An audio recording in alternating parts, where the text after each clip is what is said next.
살다 보면 갑자기 이사를 해야 할 때가 생기잖아요. 그런데 계약 기간은 아직 남았고, 이럴 때마다 항상 골치 아픈 문제가 하나 있죠.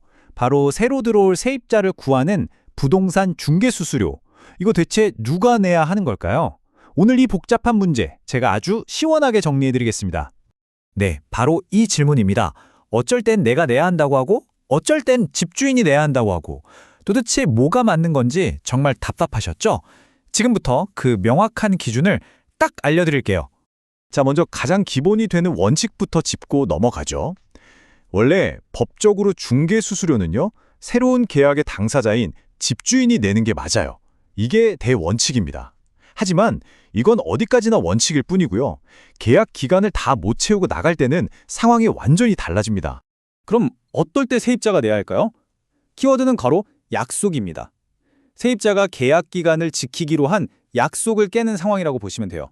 대표적으로 두 가지 경우가 있어요. 첫 번째는 우리가 보통 하는 2년짜리 최초 계약 기간을 다 못 채우고 나갈 때, 그리고 두 번째는 계약이 끝난 뒤에 갱신 요구권을 쓴 게 아니라 보증금이나 월세를 서로 조정해서 아예 새로운 조건으로 재계약을 한 경우예요. 이 두 가지는 모두 정해진 기간을 채우겠다는 약속을 한 거나 마찬가지거든요. 이 부분이 정말 중요한데요. 사실 법조항 어디에도 계약 중간에 나가면 세입자가 수수료를 내라는 말은 없어요. 근데 한번 생각해 보세요. 이건 세입자가 약속을 어기는 거잖아요. 그러니까 집주인 입장에선 그럼 계약 끝날 때까지 보증금 못 빼줍니다 라고 해도 사실 할 말이 없는 거예요. 그래서 보통 집주인의 중도 해지 동의를 얻는 조건으로 세입자가 다음 세입자를 구하는 비용, 즉 중개 수수료를 부담하는 게 사회적인 관례처럼 굳어진 겁니다. 일종의 합의인 셈이죠. 자, 그럼 반대로 집주인이 수수료를 내야 하는 경우는 언제일까요? 네, 바로 주택임대차 보호법이 이럴 땐 세입자 편이야? 하고 딱 보호해주는 상황입니다. 여기에도 핵심적인 상황 두 가지가 있습니다. 첫 번째는 묵시적 갱신. 계약 만기일이 지났는데 집주인도 세입자도 아무 말이 없어서 계약이 저절로 연장된 경우고요. 두 번째는 세입자의 법적 권리인 계약갱신 요구권을 사용해서 계약을 연장했을 때입니다. 바로 이 두 가지 경우에는요, 법이 세입자에게 아주 강력한 권리를 줍니다.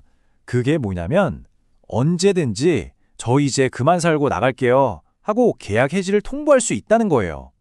그리고 더 중요한 건 집주인이 그 통보를 받은 날로부터 딱 3개월이 지나면 계약은 법적으로 완전히 끝이 납니다.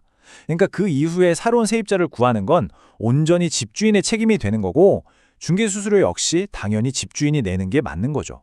그리고 이 법적인 보호를 받을 수 있느냐 없느냐를 가르는 열쇠가 바로 이 숫자 안에 숨어 있습니다.